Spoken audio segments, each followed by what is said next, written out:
Hi students, a very good morning, welcome back. So in the last session we have seen that Bohr model of atom and its merits, its importance in the science community.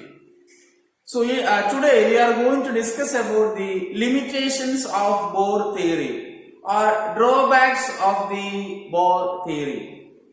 As we have seen that Bohr model explain the structure of atom by considering electrons revolving around the nucleus through certain circular paths called orbits, and the electron having a definite energy. That's why we can say that the orbits are also called energy shells or energy levels, and the angular momentum of the electron is integral multiples of h by 2 pi. And the electron can jump from lower state to the higher state and back into the lower state by absorbing or emitting energy. If an electron absorbing energy, it jumps from lower level to the higher level, and if an electron emits energy, it come back into the lower level. Okay, so n is equal to 1, the ground state. The higher states are n is equal to 2, 3, 4, 5. Also, we have seen that the merits of Bohr model, and he explained the hydrogen spectrum. Okay, he explained the stability of hydrogen atom. He explained the hydrogen spectrum. He calculated the energy as well as radius of orbit of an electron in a particular atom. So today we are going to discuss about the drawbacks. The first drawback is he couldn't explain the stability of multi-electron atom. He explained only the stability of hydrogen atom or hydrogen-like species. Okay, the first drawback is he couldn't explain. Okay, drawbacks. He couldn't explain the stability of multi-electron atom. He explained the stability of hydrogen and hydrogen-like species. What are hydrogen-like species? Helium plus, lithium 2 plus, beryllium 3 plus, etc. Okay, he couldn't explain the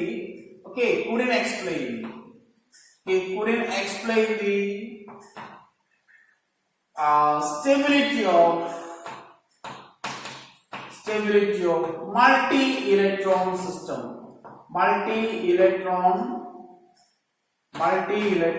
atoms. That's his first drawback.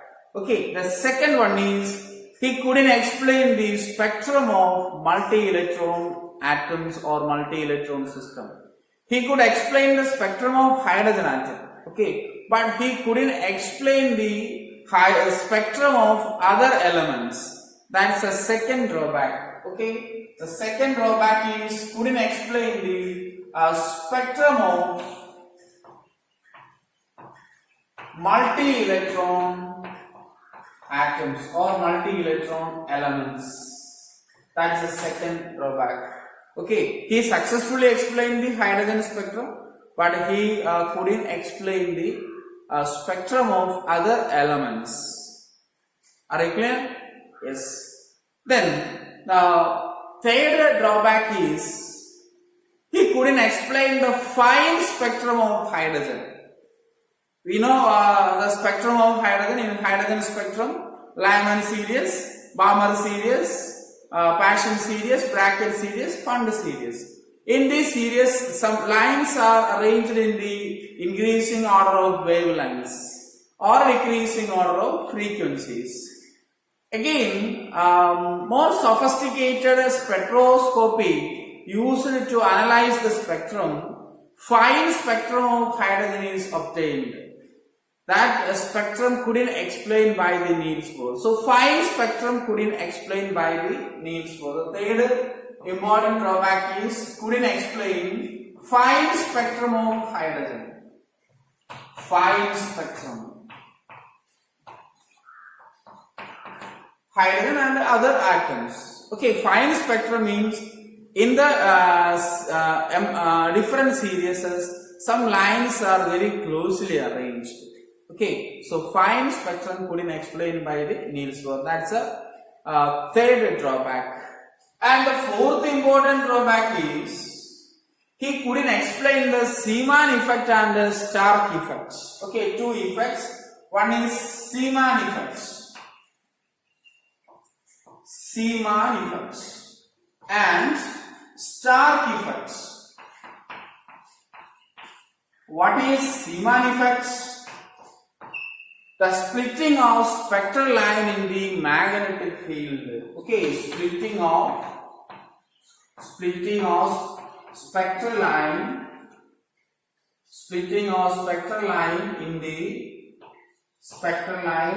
in magnetic field. That is Zeeman effect. What is Zeeman effect? The splitting of spectral line in the magnetic field, or we can say that the lines in the hydrogen spectrum is split into the influence of magnetic field. That's the Zeeman effect. Then the Stark effect, the splitting of spectral line in the electrical field. Okay, splitting of spectral line in the electrical field is called Stark effect. Okay, this is the fourth important drawback of Bohr model of atom. And another thing, Niels Bohr considered the electron as a particle. Okay, Niels Bohr considered the electron as a particle. But in 1924, Louis de Broglie introduced a concept, dual nature of matter. Okay, dual nature of matter. So de Broglie concept is against the concept of Bohr model, or we can say that the Bohr model of atom or Bohr model considers the particle nature of electron, which is against the dual nature of electron. What is dual nature? Dual nature means the electron having particle nature as well as wave nature. Okay, so Bohr model against the dual nature of matter. So that's the fifth point. So fifth drawback is de Broglie dual nature. De Broglie dual nature is against the de Broglie dual nature. And very, very important, the most important drawback is the theory against the Heisenberg uncertainty principle. Okay, Heisenberg uncertainty principle. Heisenberg's, we will discuss later in detail, Heisenberg's uncertainty principle.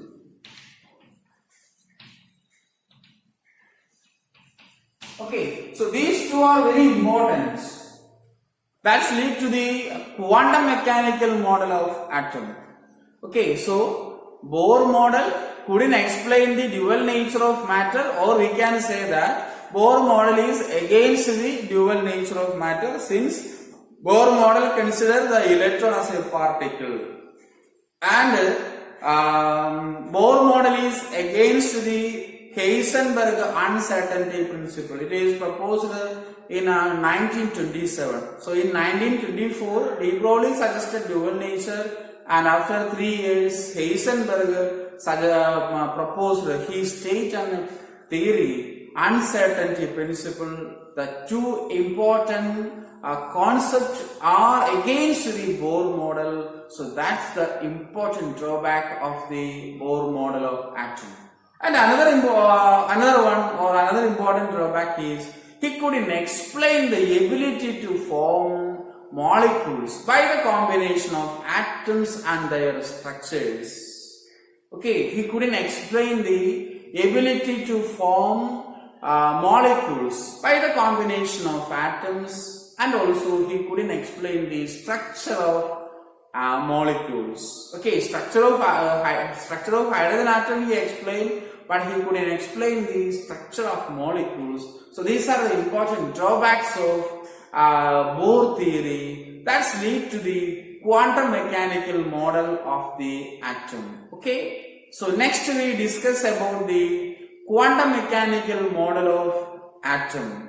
In that, two important concepts: de Broglie dual nature of matter and Heisenberg uncertainty principle. We go to the dual nature of matter proposed by Louis de Broglie, a French scientist. Okay, a French scientist. Louis de Broglie suggested that matter has dual nature.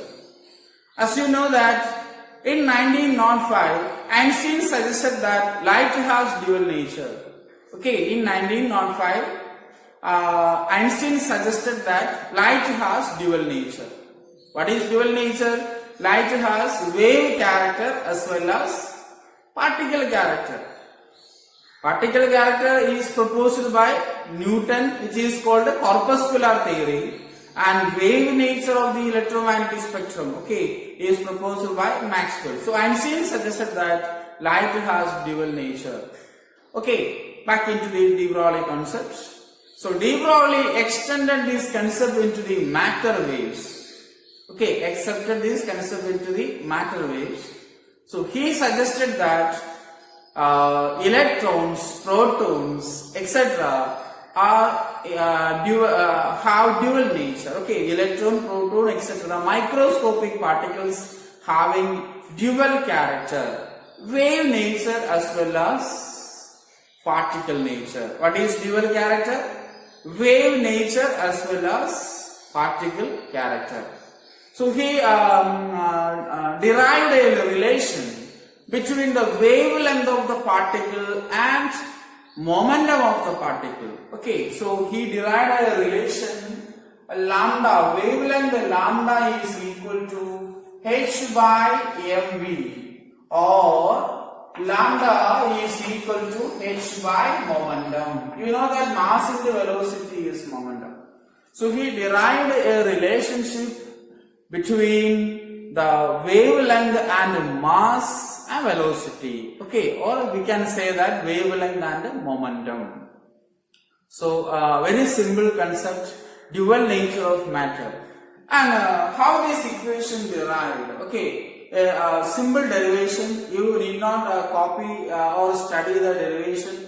You should know the concept and the equation. Okay, for that I write Max Planck equation. So from the Planck's equation, we can write that E is equal to h nu. Okay, equation number 1. A simple derivation for your knowledge I derived. Then according to Einstein equation, what is Einstein equation? A world famous equation. E is equal to mc square. E is equal to mc square. So both equation having E in the left side. Okay, energy E in the left side. Let's equate the equation. H nu is equal to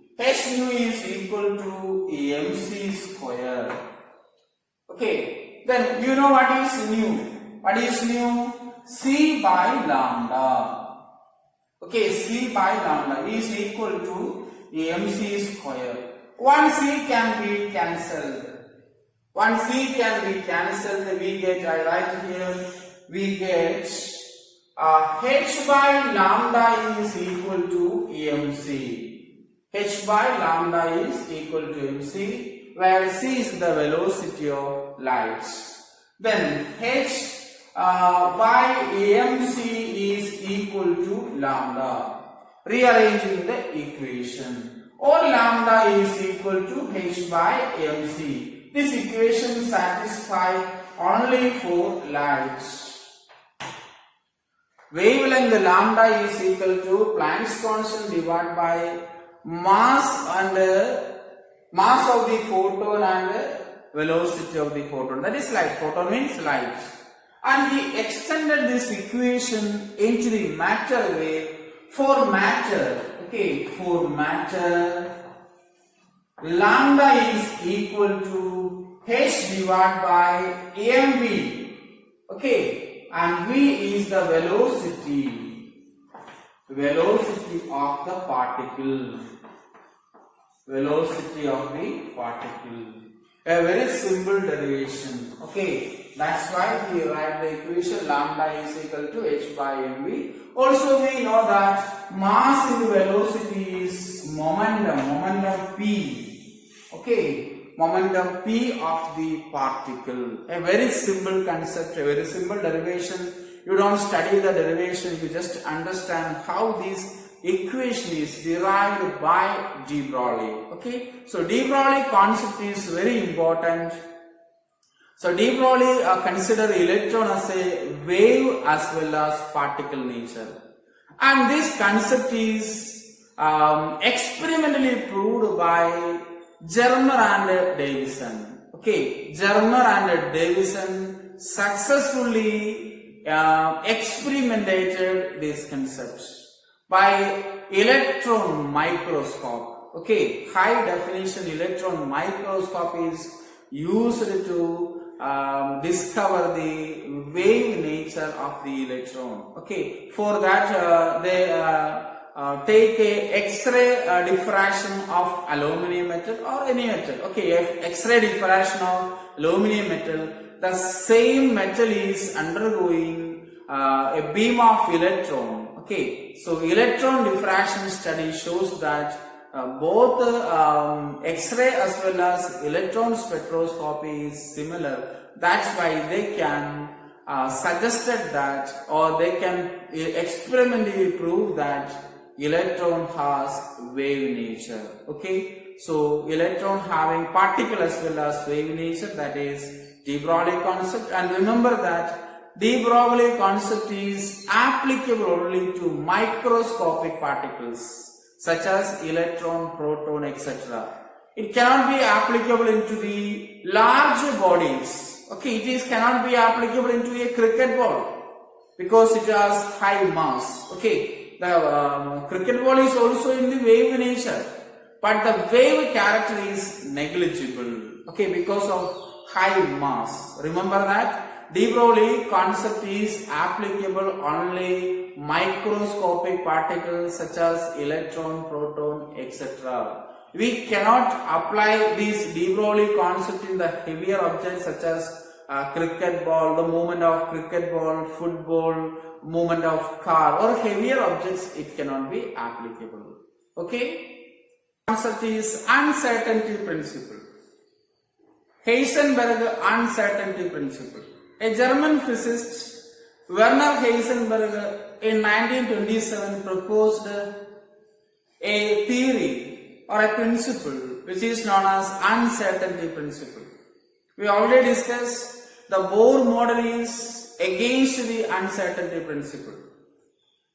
Okay, the principle states that it is impossible to determine simultaneously both the position and momentum or velocity of moving microscopic particles such as electron with absolute accuracy or certainty. Once again, the principle states that it is impossible to determine simultaneously both the position and the momentum or velocity of a moving microscopic particle such as electron with absolute accuracy or certainty. ഒന്ന് മനസ്സിലായില്ലെന്ന് സാറിന് അറിയാം. ഞാൻ just ഒന്ന് മലയാളത്തിൽ പറയാം, ഒന്ന് clear ആവാൻ വേണ്ടിയിട്ട്. ഇലക്ട്രോൺ, പ്രോട്ടോൺ ഇങ്ങനെയുള്ള മൈക്രോസ്കോപ്പിക് പാർട്ടിക്കിൾസിന്റെ പൊസിഷനും മൊമെന്റവും ഒരേ സമയത്ത് കൃത്യമായിട്ട് കണ്ടുപിടിക്കാൻ സാധിക്കില്ല. നമുക്ക് പറയാം, മൈക്രോസ്കോപ്പിക് പാർട്ടിക്കിൾസ് ആയ ഇലക്ട്രോൺ, പ്രോട്ടോൺ ഇതിന്റെ എല്ലാം പൊസിഷനും മൊമെന്റവും ഒരേ സമയത്ത് കൃത്യമായിട്ട് കണ്ടുപിടിക്കാൻ സാധിക്കില്ല. എന്താണ് അതിന്റെ meaning? What it means? If we try to calculate the position accurately, there should be error or uncertainty in the calculation of momentum. ഒരു മൈക്രോസ്കോപ്പിക് പാർട്ടിക്കിൾസിന്റെ പൊസിഷൻ കൃത്യമായിട്ട് കണ്ടുപിടിക്കാൻ പോകുമ്പോൾ അതിന്റെ മൊമെന്റത്തിനകത്ത് അൺസർട്ടൻറ്റി ഉണ്ടാവും, അല്ലെങ്കിൽ അതിന്റെ മൊമെന്റത്തിനകത്ത് ഇന്നാക്യുറസി ഉണ്ടാവും. അതുപോലെ തന്നെ ഒരു മൈക്രോസ്കോപ്പിക് പാർട്ടിക്കിൾസിന്റെ മൊമെന്റം കൃത്യമായിട്ട് കണ്ടുപിടിക്കാൻ ശ്രമിക്കുമ്പോൾ അതിന്റെ പൊസിഷൻ കാൽക്കുലേഷനകത്ത് അൺസർട്ടൻറ്റി ഉണ്ടാവും. Okay, so if we try to calculate the position exactly or accurately, there should be uncertainty in the calculation of momentum, and if we try to determine the momentum accurately, there should be error in the calculation of position. That is uncertainty principle. Are you clear? Okay, the uncertainty principle is mathematically expressed delta x into delta p greater than or equal to h by 4 pi.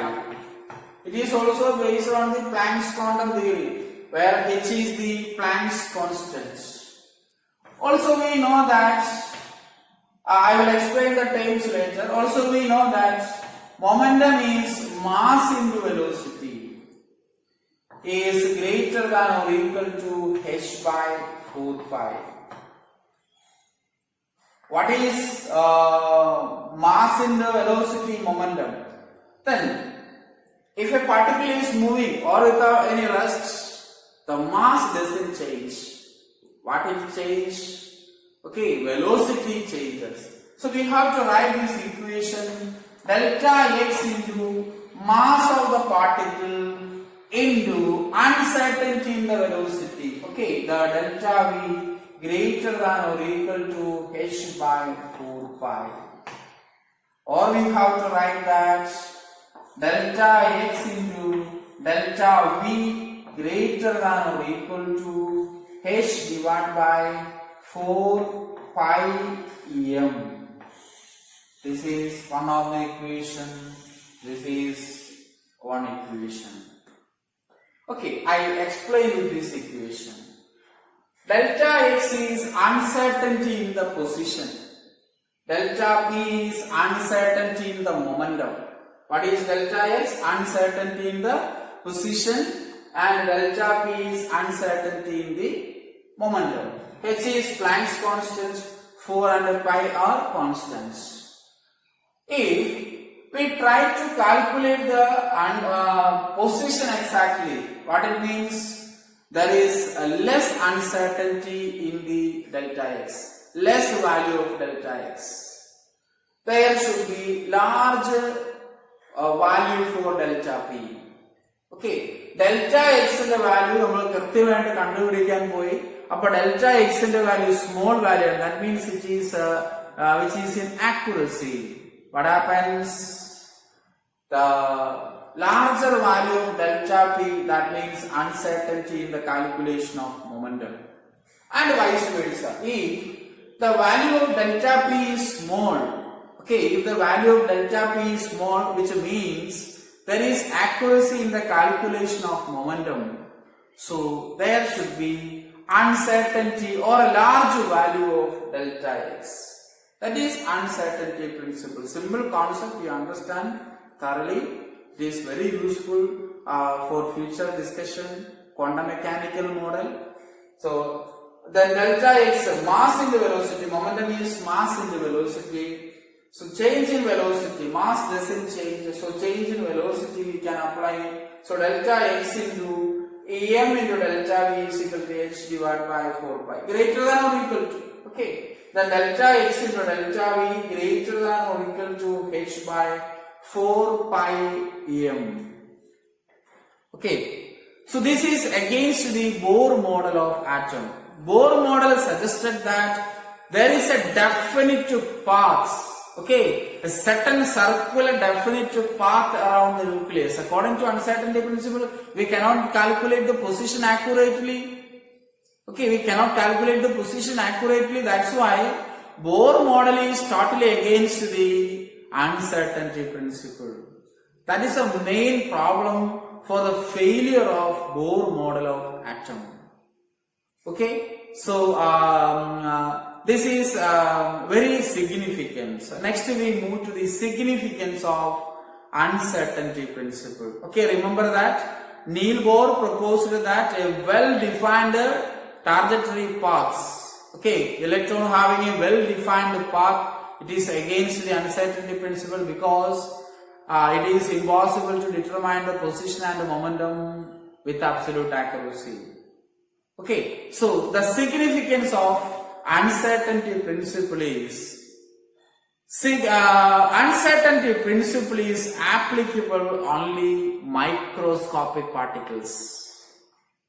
Okay, uncertainty principle is applicable only microscopic particles, not into macroscopic particles or large trajectory bodies such as football, cricket ball, or in 1 milligram or 1 gram substance. Okay, let's discuss how it is significance in the movement of particles. Let's take a particle with a mass 1 milligram.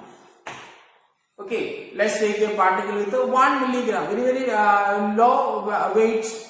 So 1 milligram is equal to it is equal to 1 into 10 raised to minus 6 kilogram. Okay, 1 milligram is equal to 10 raised to minus 3 gram, then 10 raised to minus 6 kilogram. You just apply it to this equation. Okay, so delta x into delta v of the particle. Then we take the equation. Okay, equal to what is h? 6.626 into 10 raised to minus 34 joule seconds. 1 joule is equal to kilogram meter square second raised to minus 2. Very important conversion unit. 1 joule is equal to kilogram meter square second raised to minus 2. So we have to write here kilogram meter square second raised to minus 1. Why? Joule seconds. The unit of Planck's constant is joule seconds. So joule is this one. So multiply with the s, it becomes second raised to minus 1. Then what is the value of pi? 3.14. Then mass of the particle is 10 raised to minus 6 kilogram. Okay, 10 raised to minus 6 kilogram. Are you clear? Then we have to write it is approximately 10 raised to minus 28. Okay, 10 raised to minus 28 meter square second raised to minus 1. Okay, kilogram and kilogram are cancelled. Then meter square second raised to minus 1. That means the product of delta x into delta v, the product of uncertainty in the position and uncertainty in the momentum is negligible. And next we try to the electron. Delta x into delta v is equal to 6.626 into 10 raised to minus 34 kilogram meter square second raised to minus 1 divided by 4 into 3.14. What is the mass of electron? Which is 9.1 into 10 raised to minus 31 kilogram. Are you clear? 6.626 into 10 raised to minus 34 kilogram meter square second raised to minus 2, 4 into 3.14 into mass of the electron 9.1 into 10 raised to minus 31 kilogram, which is approximately, not exact value, approximately how much it becomes? It is 10 raised to minus 4 meter square second, which is considered. Okay, which is considerably, okay, that's is considerable amounts. Okay, 10 raised to minus 4 meter square second raised to minus 1. So remember that it's a very important thing. De Broglie concept as well as Heisenberg uncertainty principles are applicable only to the microscopic particles, not to the macroscopic particles or a object with a large mass. Okay. So that's about the De Broglie concept and Heisenberg principle. Next section we will discuss the problems based on the De Broglie concept and Heisenberg uncertainty principle. Please thoroughly understand the concepts and the equations. Next day we will see the problems. Thank you.